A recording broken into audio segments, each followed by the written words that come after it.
افطاری کو سادہ کرو، شہد کا شربت پیو۔ ہر مشروب میں کاربن ڈائی آکسائڈ ہے جو تمہارے جسم کا گند ہے جو باہر نکلتا ہے، تم اسے اپنے اندر ڈالتے۔ یہ پکوڑے، سموسے، کھجور کھاؤ، کوئی پھل کھاؤ، سادہ پانی پیو، نماز پڑھو، ہلکا سا کھانا لو، آرام سے تراویح پڑھی جائے گی۔ تو اتنی تباہی پھیرتے ہیں افطاری پر روٹی بھی کھاتے ہیں۔ تو اپنے روزے سے جسم کا فائدہ بھی اللہ نے اٹھانے کا کہا ہے، کیا ہے؟ احتیاط سے کھاؤ، اندھا دھند نہ کھاؤ، شدید گرمی ایک دم ٹھنڈے پانی نہ اپنے پیٹ میں ڈالو، برف کا پانی، فریج کا پانی، ٹھنڈے پانی، یہ سفید چینی، اس کو وائٹ پوائزن کہا جاتا ہے۔ ساری دنیا میں دیسی چینی زیادہ مہنگی ہے اور یہ سستی ہے، یہ تمہارے جسم کا زہر ہے۔ یہ اپنے نبی کی سیرت پڑھو، میرے نبی کھانا کیسے کھاتے تھے تو تمہیں اندازہ ہوگا کہ میرے نبی نے زندگی کیسے گزاری۔ صحت کے میں نے ایک ڈاکٹر کو چارٹ بتایا طب نبوی میں سے کہ یہ میرے نبی کا چارٹ ہے، اس کے ساتھ یہ کھاتے تھے، اس کے ساتھ یہ نہیں کھاتے تھے، مجھے اب یاد نہیں ہے، کبھی لمبا چوڑا تھا۔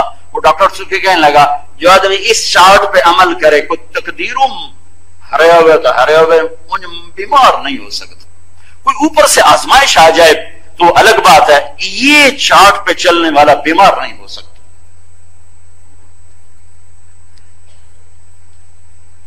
تو بھائیو، افطاری میں پڑھ کے مغرب کی نماز یا تو پڑھتے ہی نہیں یا گھروں میں پڑھ لیتے ہیں۔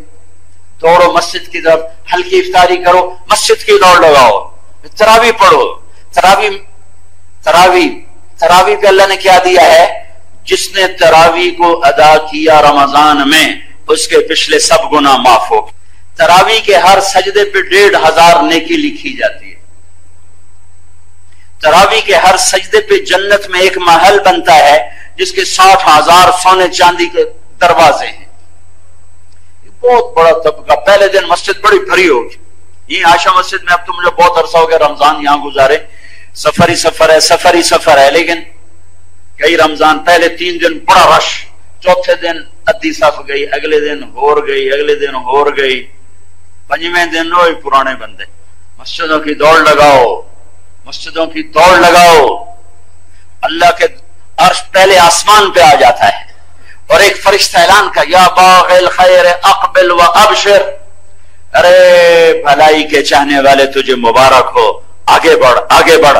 اور دوسرا فرشتہ کہتا ہے، یا باغ الشر اقصر، اے برائی کے کرنے والے اب بس کر، اب بس کر، اب بس کر۔ اور اللہ تعالیٰ کا اعلان ہوتا ہے کوئی بخشش چاہنے والا، ہے کوئی معافی مانگنے والا، ہے کوئی جنت کا طلبگار، ہے کوئی جو مجھ سے آ کے مانگے اور میں اس کو عطا کروں۔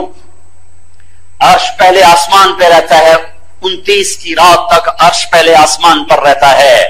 20 تراویح پڑھا کرو، ہر سجدے پہ 1500، 40 سجدوں پہ 60,000، سال میں ایک دفعہ ہے۔ تھوڑی سی اپنے دنیا کے کام تھوڑے کر لو، مختصر کر لو، تاکہ رات کے قیام کے لیے تمہارے پاس ٹائم ہو، تمہارے بشاشت ہو۔ بیمار ہے کوئی بات نہیں، معذور ہے کوئی بات نہیں، سفر پر ہے ٹھیک ہے چھوڑ دے، لیکن گھر پر ہے اور 8 پڑھ کے جا رہا ہے، 10 پڑھ کے جا رہا ہے، اپنا نقصان کر کے کیوں جا رہا ہے؟ پھر دوبارہ پتہ نہیں رمضان آئے گا کہ نہیں آئے گا۔ اللہ تعالیٰ نے رمضان کے مہینہ روزے کے لیے رکھا اور اس مہینے کا نام خود تجویز کیا، رمضان۔ چونکہ اللہ نے قرآن تو پڑھا جب زمین آسمان بھی نہیں بنے تھے، اور وقت بنا، ٹائم بنا، مہینے بنے جب زمین بنی، اور اللہ نے اس سے پہلے قرآن کی تلاوت فرمائی، اس میں تھا شہر رمضان الذی انزل فیہ القرآن، یہ رمضان کا مہینہ جس میں قرآن اتارا۔ سارا آسمانی علم رمضان میں آیا ہے۔ ابراہیم علیہ السلام پر جو چھوٹی کتابیں آئیں، یکم رمضان، यकम रमजान। मूसा अलैहिस्सलाम पे तौरात आई 2 रमजान, दाऊद अलैहिस्सलाम पे जबूर आई 6 रमजान, ईसा अलैहिस्सलाम पे इंजील आई 18 या 12 रमजान, हमारे नबी पर कुरान उतरा 21 रमजान। सारा इल्म रमजान में आया है, रमजान में आया है। ग़ज़वा बदर हुआ रमजान, फतह मक्का हुआ रमजान। रमजान का नाम रमजान क्यों रखा? रोजे और लफ्ज रमजान में मुनासबत क्या है? रमजान का मतलब है जल जाना, जल जाना। सलातुल अव्वाबीन हीन तरमुदुल फिसाल, हदीस शरीफ में है। तो जलना, जलने का क्या मतलब है? इसमें जलने का क्या मतलब है कि जब कोई मर्द औरत रोजा रखता है तो अल्लाह उसके पिछले 330 दिन के गुनाह उठाता है और उसकी भूख और प्यास की भट्टी में डाल के जला देता है। भूख भी एक आ गए, प्यास भी एक आ गए। फिर अगला रोजा रखता है तो भूख और प्यास की भट्टी गर्म होती, कुछ गुनाह उसमें डाल के जला देता है। आखिरी रात पिछले 330 दिन के सारे गुनाह कागज की तरह अल्लाह जला के खत्म कर देता है और इसे यूं बाहर निकालता है जैसे आग में से सोना कुंदन बन के निकलता है और खालिस बन के निकलता है और उसके जिस्म पर एक जर्रे के बराबर गुनाह बाकी नहीं रहता, सारे गुनाहों से धो देता है।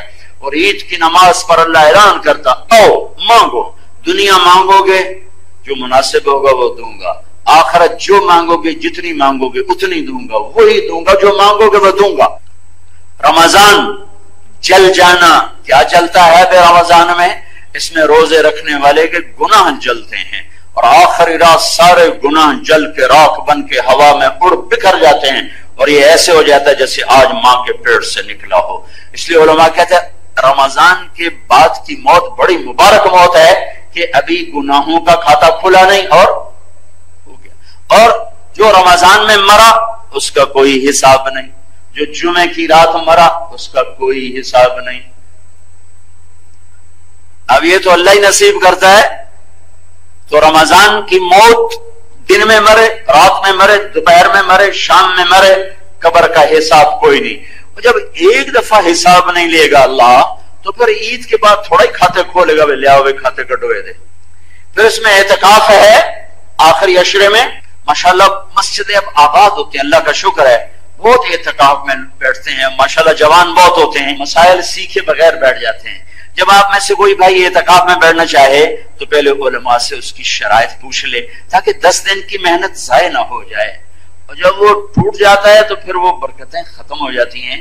तो जो भाई एहतिकाफ में बैठे पहले जरूर किसी अच्छे आलिम से एहतिकाफ के मसाइल पूछ ले ताकि उसको अपनी मेहनत का सिला तो मिले। सदका फितर, रोजों का सदका, ये हमारे यहाँ आमतौर पर गंदम के हिसाब से दिया जाता है, जो कोई आजकल 80 रुपए 100 रुपए बनता है, लेकिन हमारे नबी सदका फितर दिया करते थे या खजूर का या किशमिश का। जो आप में साहिब वसत मालदार लोग हैं वो किशमिश का 3 किलो पूछो बाजार में क्या है उसके मुताबिक सदका फितर दो तो तकरीबन एक आदमी का 600 700 1000 रुपए तक चला जाएगा। और वैसे एक आदमी का 100 रुपए बनता है या 80 रुपए बनता है। अगर उससे कमाना चाहते हो तो खजूर पे आ जाओ, खजूर के 3 किलो लोगे तो वो भी 300-400 हो जाएगा, लेकिन गंदम सबसे सस्ता बनता है।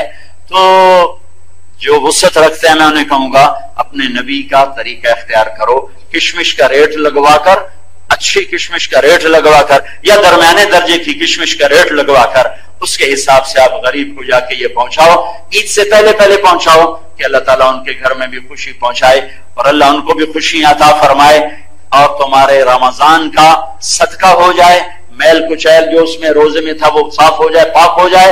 और जब किसी के घर में वो पहुंच जाता है तो इसका रोजा भी ऊपर चला जाता है, वरना इसके रोजे अटक जाते हैं, हवा में लटक जाते हैं, ऊपर नहीं जाते, जब तक वो अदा नहीं करता ऊपर नहीं जाते। और ईद से पहले पहले देना होता है, ईद के बाद